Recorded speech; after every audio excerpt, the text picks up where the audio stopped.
मंगेश पाटिल, एक 12 से 13 साल का लड़का, अचानक गायब हो जाता है। और फिर एक ऐसी कहानी को शुरुआत होती है जिस पर आखिर में यकीन करना मुश्किल हो जाता है। आज की ये कहानी एक ऐसी क्राइम स्टोरी है जिसे सुनकर आप भी चौंक जाएंगे, हैरान रह जाएंगे कि आखिर ये क्या मामला है।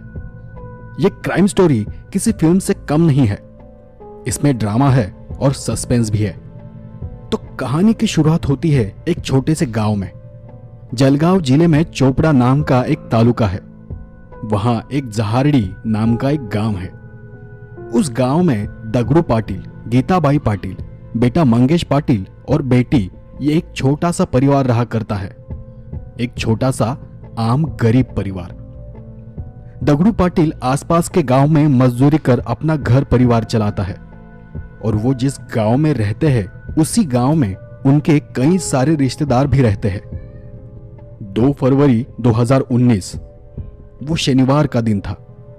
दगड़ू पाटिल रोज की तरह अपने काम पर चला गया। दोनों बच्चे भी स्कूल गए थे और उनकी पत्नी गीताबाई घर पर अकेली ही थी। तो शनिवार होने की वजह से स्कूल सुबह का होता था और जल्दी छूट भी जाता था। तो उस दिन दोपहर 2 बजे के करीब मंगेश अपने स्कूल से घर वापस आया। घर आते ही उसने अपनी मां से कहा कि मैं टॉयलेट जाकर आता हूं, और ऐसा कहकर वो घर से बाहर चला गया।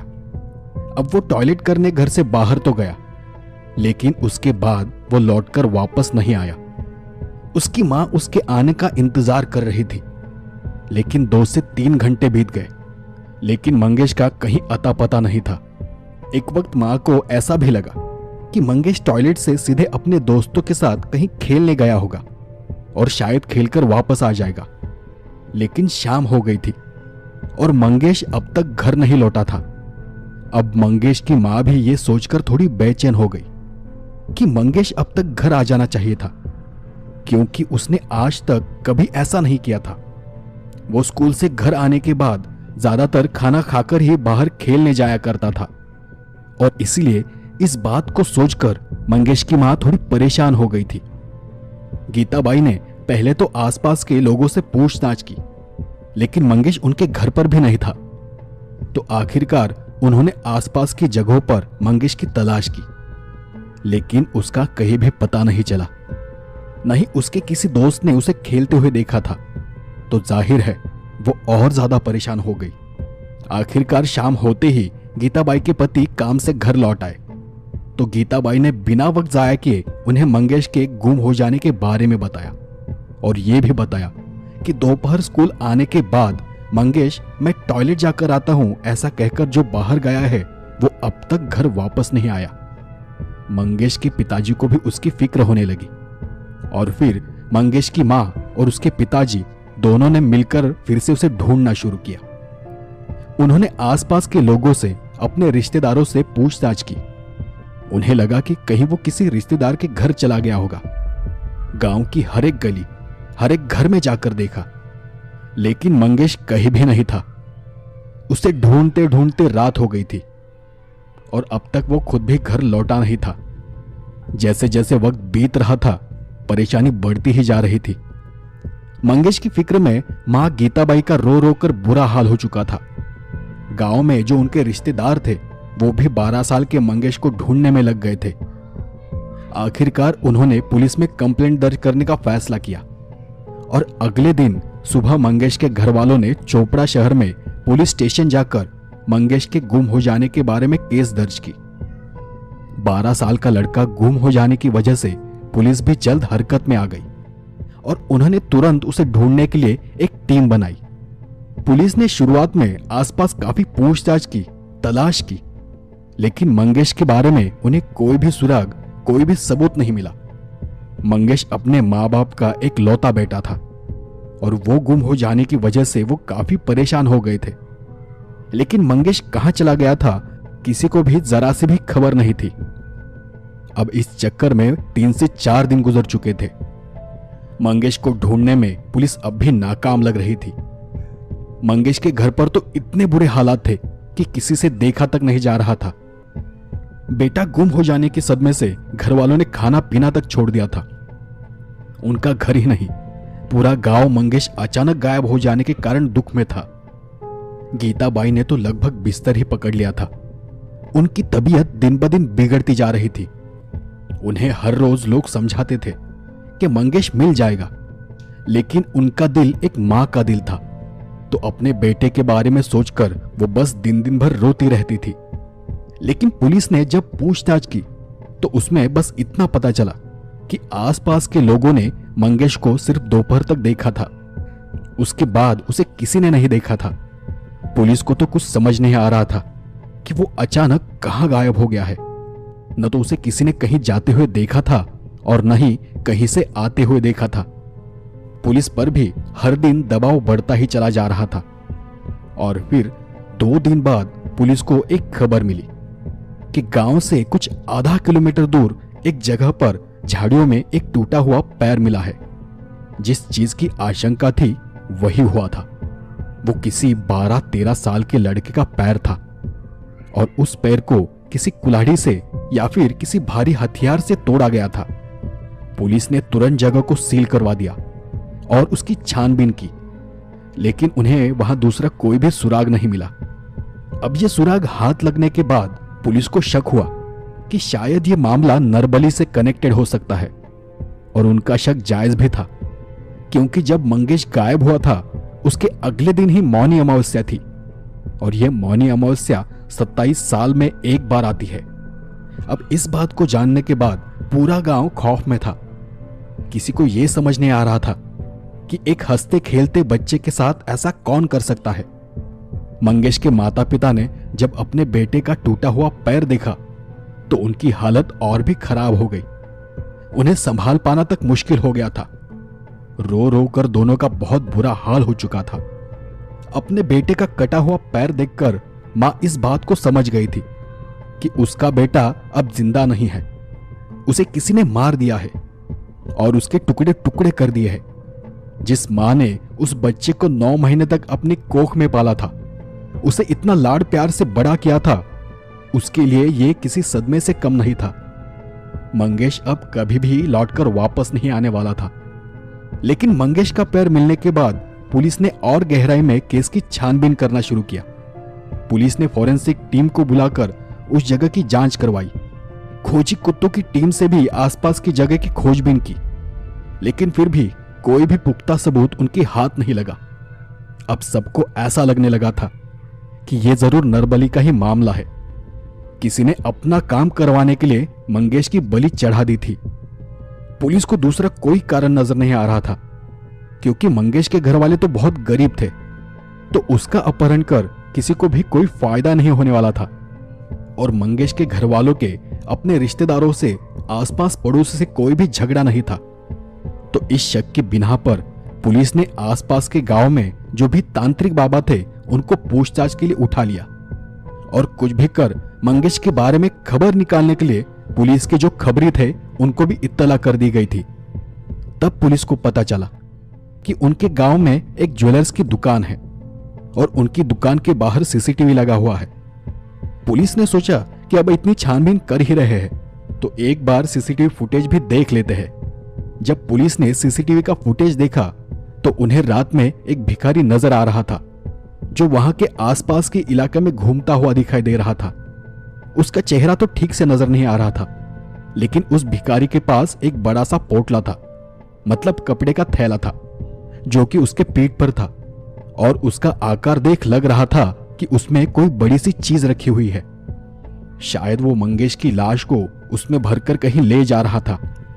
तो पुलिस ने उस भिखारी का स्केच बनाने की कोशिश की और उसे पकड़ने वाले को या फिर उसकी खबर देने वाले को इनाम जाहिर कर दिया, क्योंकि अब उनके हाथ से एक एक कर दिन निकलते जा रहे थे, लेकिन कोई भी पक्का सबूत हाथ नहीं लग रहा था। कुछ दिनों में फिर पुलिस को मंगेश के शरीर के टूटे कुछ अंग मिले और उसके साथ ही उसके खून से भरे हुए कपड़े भी मिले, लेकिन उसका सर और बाकी शरीर अभी तक नहीं मिला था, और उसका खून किसने किया होगा इसका अब तक कोई भी सुराग पुलिस के पास नहीं था। पुलिस ने एक बार फिर आसपास के सभी तांत्रिक बाबाओं को रिमांड में लिया और अब उनसे गहराई में जाकर पूछताछ की कि कहीं किसी ने मौनी अमावस्या के दिन कोई पूजा या फिर कोई बलि तो नहीं चढ़ाई। पुलिस ने गांव के पास के जंगल को भी छान मारा, लेकिन पुलिस को उसमें भी कुछ नहीं मिला। अब पुलिस और भी परेशान हो गई थी कि इतना ढूंढने के बाद भी उनके हाथ कुछ भी सबूत नहीं लग रहा था। अब यह केस एक सेंसिटिव केस बन गया था, तो पुलिस भी पूरी ताकत लगाकर छानबीन कर रही थी। अब इस बात को करीब करीब 15 दिन हो चुके थे, लेकिन फिर भी पुलिस को कोई भी सुराग, कोई सबूत, कोई जानकारी नहीं मिली थी। कोई भी इंसान पुलिस के शक के दायरे में नहीं आ रहा था और यह केस दिन ब दिन उलझता जा रहा था। एक तरफ तो मंगेश का खून हो गया था, उसके टुकड़े टुकड़े कर उसे फेंक दिया गया था, तो दूसरी तरफ पुलिस भी हैरान थी कि इतना सब कुछ होने के बावजूद किसी को कुछ पता नहीं था। सब तरफ से तो उसकी खोजबीन की गई है, तो कोई सुराग नजर क्यों नहीं आ रहा। आखिरकार पुलिस ने फिर से उस केस को शुरुआत से स्टडी करना शुरू किया, ये सोचकर कि कहीं केस की कोई कड़ी उनसे छूट तो नहीं गई। और फिर पुलिस ने नए सिरे से केस को पढ़ना शुरू किया। उन्होंने उस कड़ी को ढूंढना शुरू किया जो शायद उनके सामने थी, लेकिन उन्होंने उस पर ज्यादा ध्यान नहीं दिया। और तब उन्हें एक बात नजर आई कि उन्होंने खोजबीन के दौरान खोजी कुत्तों का इस्तेमाल तो किया था, लेकिन उनकी दिखाई गई जगहों की जांच नहीं की थी, क्योंकि वो जो खोजी कुत्ते थे वो सूंघते हुए बार बार मंगेश के घर के तरफ ही जा रहे थे। तो पुलिस को लगा कि शायद ये कुत्ते गलत चीज को ढूंढ रहे हैं। आखिरकार खोजी कुत्तों ने जो रास्ता दिखाया था उस दिशा में पुलिस ने एक बार जांच करने का फैसला किया और मंगेश के घर के आसपास ही खोजबीन करना शुरू कर दिया। पुलिस ने इस बात का अंदाजा लगाया कि अगर खोजी कुत्ते उस घर की तरफ गए थे, मतलब ऐसा भी तो हो सकता है कि शायद मंगेश को घर के ही किसी इंसान ने मारा हो और उसके टुकड़े टुकड़े कर उसे यहां वहां फेंक दिया हो। फिर पुलिस ने आसपास के लोगों से मंगेश के घर वालों के बारे में जानकारी निकालना शुरू किया, मंगेश की मां, उसके पिताजी और उसकी बहन, सबके बारे में। और तब पुलिस को एक बात पता चली कि एक इंसान था जिसका मंगेश के घर पर आना जाना लगा रहता था। और फिर जब पुलिस ने उस आदमी को पूछताछ के लिए बुलाया तो कुछ ही देर में पुलिस से डरकर उसने सब सच उगल दिया। आखिरकार 3 हफ्तों बाद पुलिस को सुराग मिला और उन्होंने खूनी को पकड़ लिया। अब आपको यह सुनकर यकीन नहीं होगा कि मंगेश को किसने मारा था, जिसका पिछले कुछ दिनों से रो रो कर बुरा हाल हो चुका था, जिसने मंगेश के लिए खाना पीना तक छोड़ दिया था। वो खूनी और कोई नहीं था, खुद मंगेश की मां यानी गीताबाई थी। वही उसकी मौत की जिम्मेदार थी। अब मैं आपको असली घटना बताता हूं। असली घटना को जानकर तो आप और हैरान रह जाएंगे। इस घटना को अंजाम दिया था मंगेश की मां गीताबाई और उसके 2 यारों ने। हां, यह कोई नरबली नहीं था, यह एक हत्या थी और फिर एक सोची समझी साजिश थी जिसमें मंगेश बलि चढ़ गया था। गीताबाई का भांजा समाधान पाटिल, उसकी उम्र करीब 25 साल के आसपास थी और वो हमेशा मंगेश के घर आया करता था। अब समाधान पाटिल जवान था और गीताबाई भी ज्यादातर दिन भर घर में अकेले ही रहा करती थी।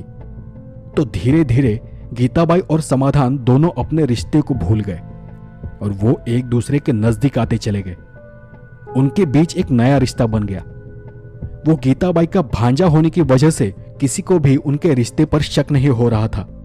अब दोनों को भी बिना किसी के विरोध के वो सब मिल रहा था जो वो दोनों चाहते थे। रोज उन दोनों के बीच शारीरिक संबंध बनने लगे थे और फिर समाधान को मामी की लत लग गई थी। वो रोज मामी गीताबाई के घर जाने लगा था।